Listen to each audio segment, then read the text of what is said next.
Hey everyone. So you guys dropped some seriously interesting stuff for us to deep dive into today. We're talking Counter-Strike 2, but not like how to play or anything like Mm. that. We're diving into how players can actually make money from it. Yeah.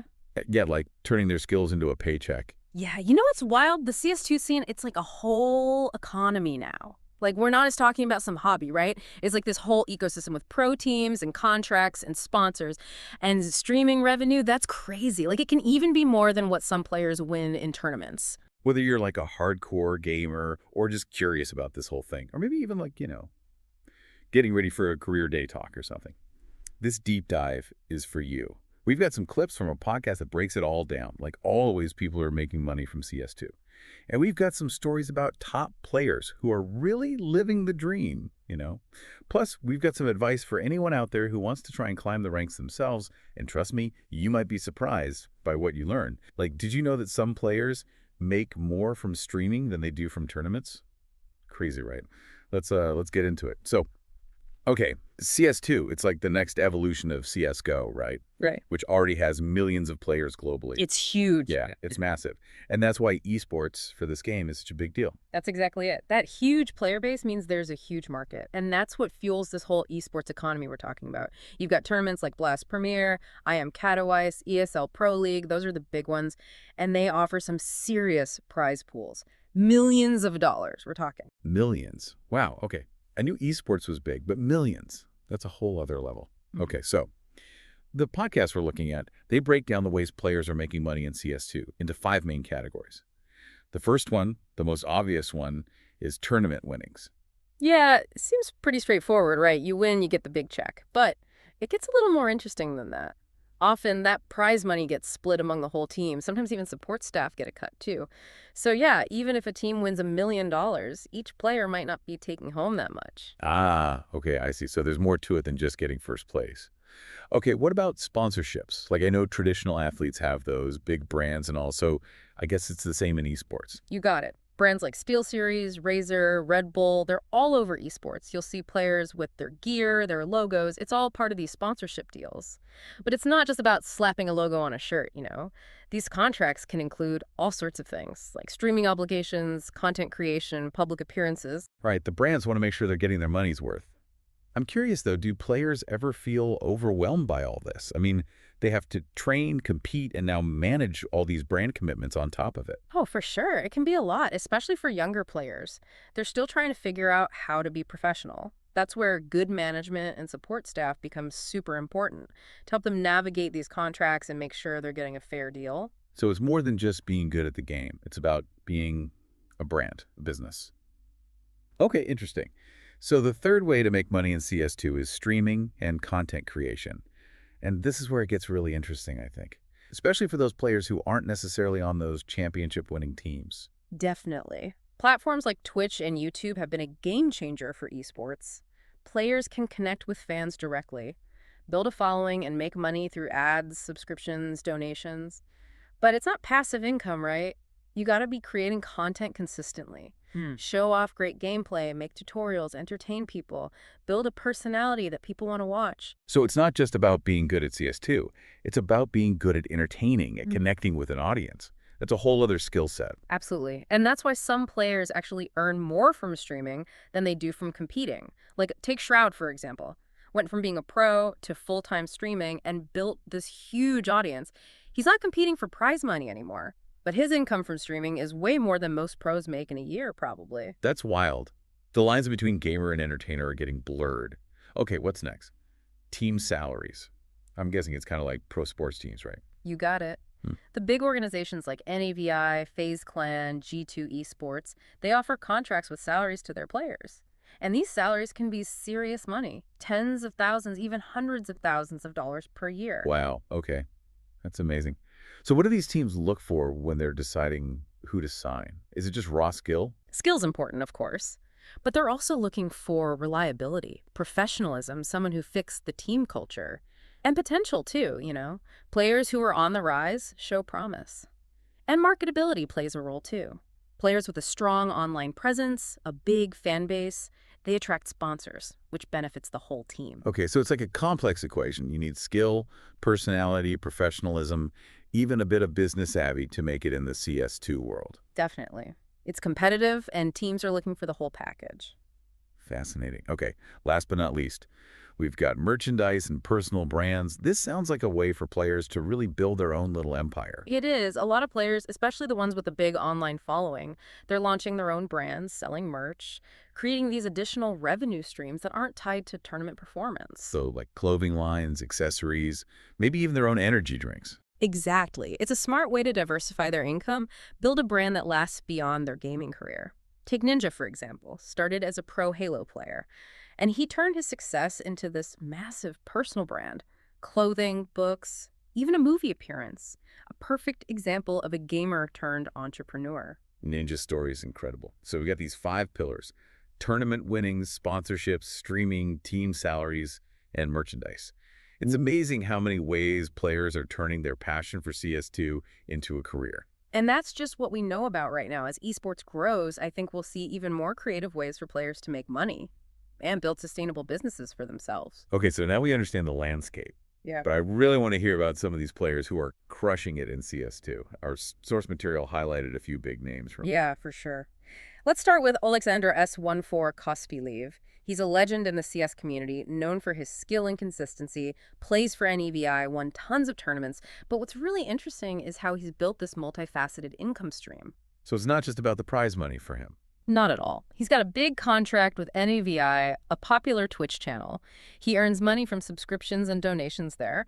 And he's even partnered with brands like Logitech and Nike, a true master of all 5 pillars of CS2 income. That's impressive. Okay, who else is on our list?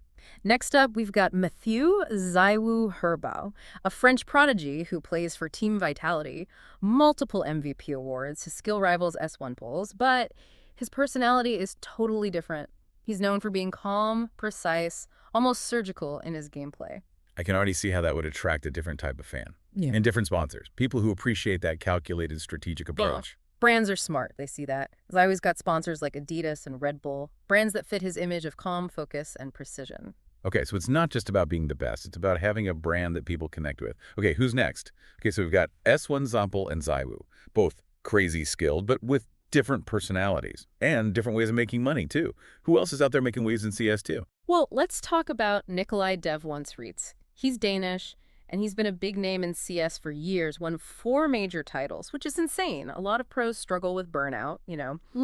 But Dev Once has stayed at the top for so long, and it's not just talent, it's his whole approach to the game. So he's figured out how to last in a field that's super demanding. What's his secret?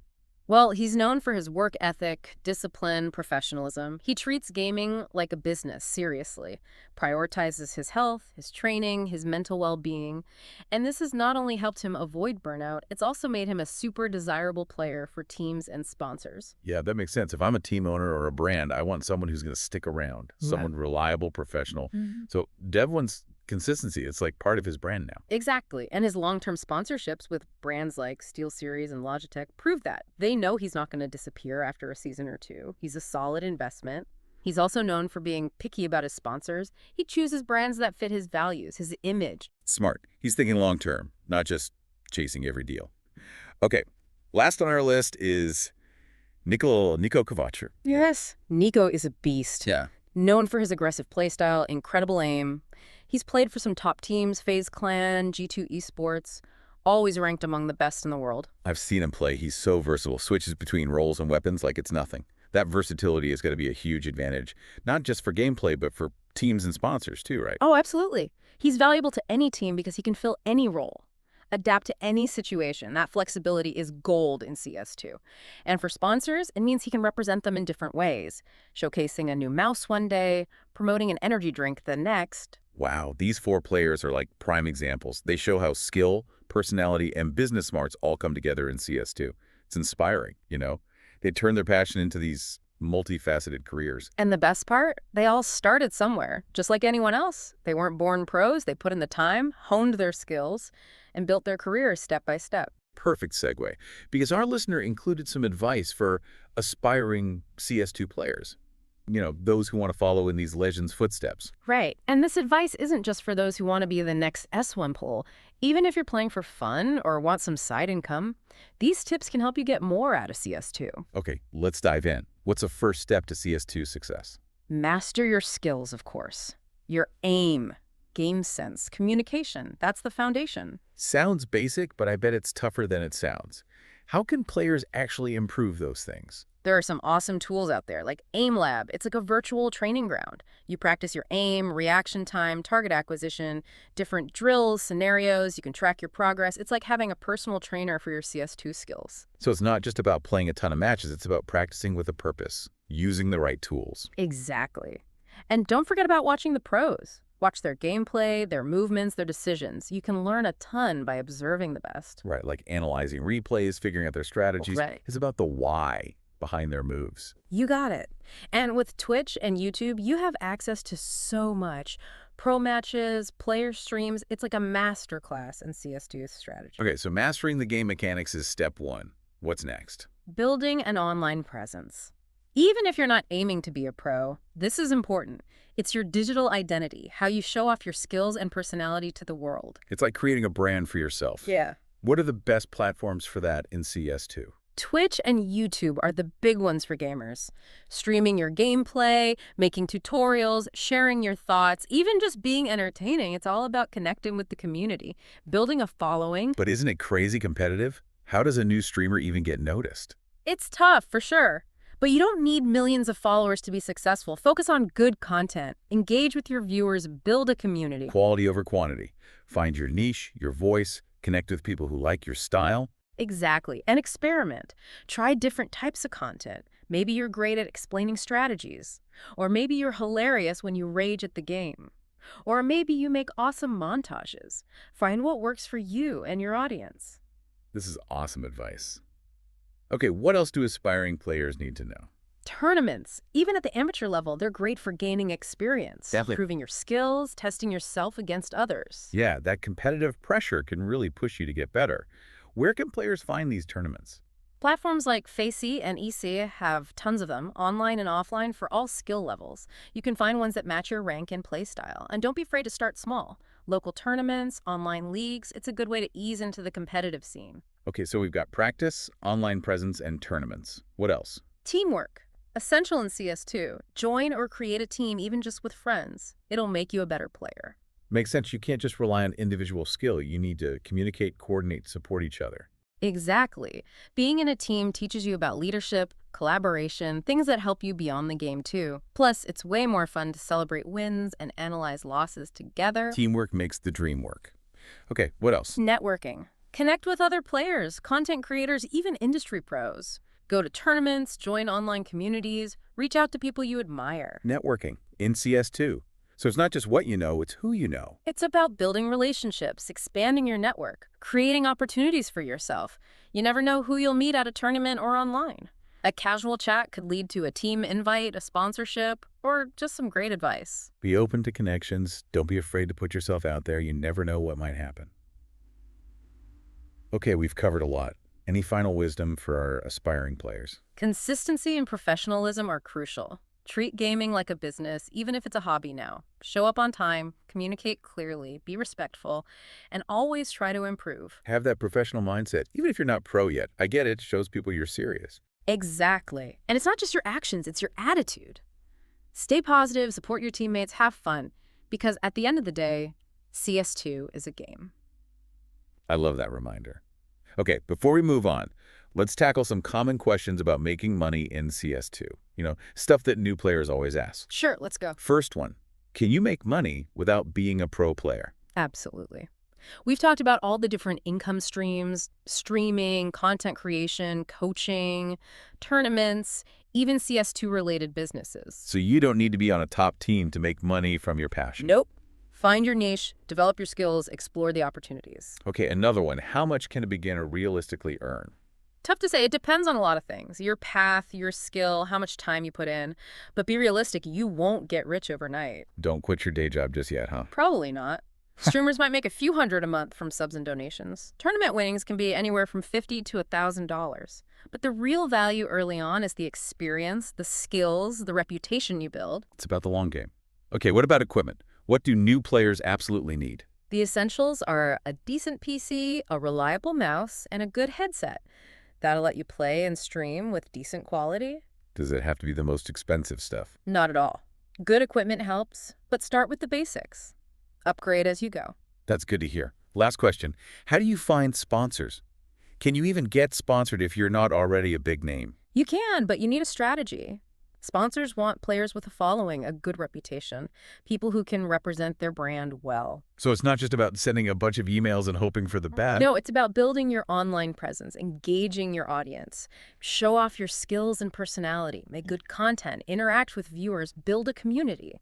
As your presence grows, sponsors will notice. So prove your worth. Show you have an audience. Yep. And when you do reach out to sponsors, have a clear pitch. What can you offer them? How will partnering with you benefit their brand? Great advice. Okay, I think we've covered all the basics for aspiring CS2 players. Mastering skills, building a presence, tournaments, even sponsorships.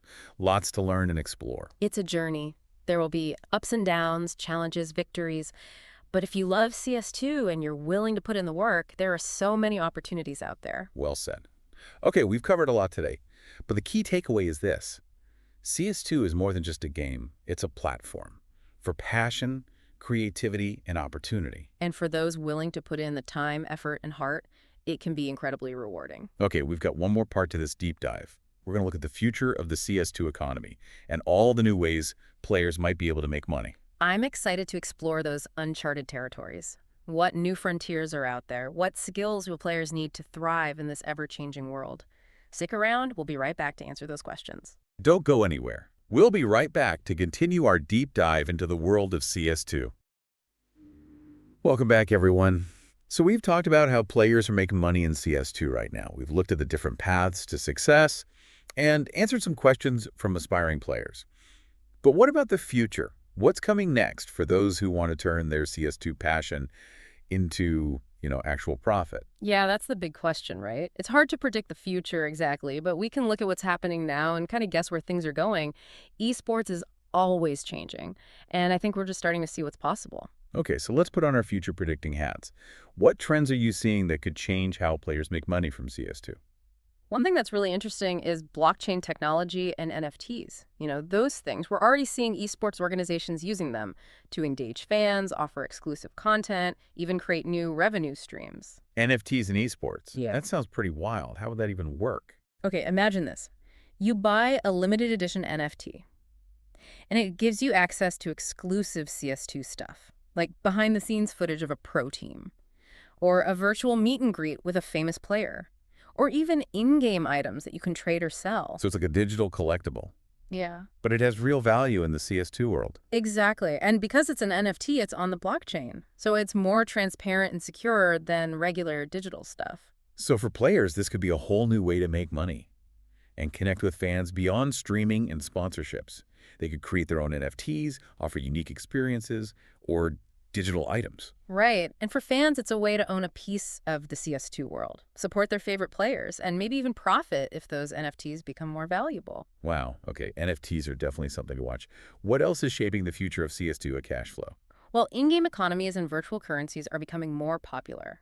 More games, CS2 included, are adding in-game items and currencies, things that you can trade or sell for real money. So players could make money by trading those items, or maybe offering services within the game's economy. Yeah, exactly. Like imagine a really good CS2 player offering coaching services, but they get paid in in-game currency. Or someone who's really good at trading virtual items. These in-game economies create new opportunities for players, ways to make money that are different from the traditional methods. So it's like a whole economy within the game itself. Right. And as these economies get more complex and they start using blockchain technology, we could see even more ways for players to earn. Like maybe you get cryptocurrency rewards for completing challenges or for playing in tournaments. That's wild. Okay, NFTs and in-game economies. Any other trends you're keeping an eye on? Mobile esports is getting huge. Mobile gaming in general is exploding. And so is the competitive scene around it? CS2 could work really well on mobile, don't you think? Fast-paced action, strategic gameplay seems perfect for mobile gamers. Oh, yeah, definitely. And as mobile esports grows, there will be more opportunities for CS2 players to compete, win prize money, get sponsorships. So the future of CS2 might not just be on PCs and consoles. Mobile could open up a whole new world. Exactly. And who knows what other technologies will come along and change things even more. VR, AR, the metaverse, all these things could create new ways for players to make money. It's hard to even imagine. Okay, we've talked about trends, but what skills will players need to succeed in this crazy future of CS2? Being able to adapt is going to be super important.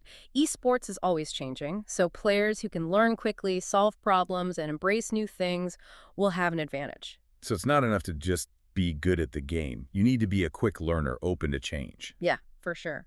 And you need to think like an entrepreneur, be able to spot opportunities, build your brand, find creative ways to make money. It's like the Wild West out there. Definitely. And don't forget about community. Connecting with fans, engaging with other players, building a strong network, that's going to be crucial for success. Building relationships, having a loyal fan base. Exactly, because ultimately it's the passion, the community, the love for the game, that's what drives this whole industry. This has been an amazing journey. We've gone from understanding how CS2 Cashflow works now to exploring all these possibilities for the future. And honestly, I'm feeling super optimistic about the future of CS2 and the opportunities it offers to players. Me too. It's a really exciting time to be part of the CS2 world. For those who are willing to embrace change, be adaptable, and think creatively, there's no limit to what they can achieve. Well said. I think the biggest takeaway from all of this is that CS2 is more than just a game. It's a platform for passion, creativity, and opportunity. And for those who are willing to put in the work, it can be an incredibly rewarding journey. All right, everyone, that's it for our deep dive into the world of CS2 Cashflow. We've covered a lot of ground today, but remember, the future of CS2 is really in your hands. So go out there, create your own path, leave your mark on the game, and most importantly, have fun doing it. Keep those headshots coming.